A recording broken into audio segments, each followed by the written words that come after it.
জিনদের গর্জনে সমুদ্রে গভীর থেকে জেগে উঠেছিল সন্দিগ্ধ জিন,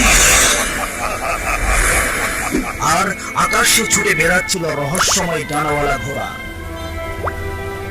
সেদিন তাকদীরকে চ্যালেঞ্জ করেছিল এক জিন, কিন্তু হযরত সুলাইমান আলাইহিস সালামের দরবারে প্রকাশ পেল ক্ষমতা, বিস্ময় আর ঈমানের এক অধ্যায়।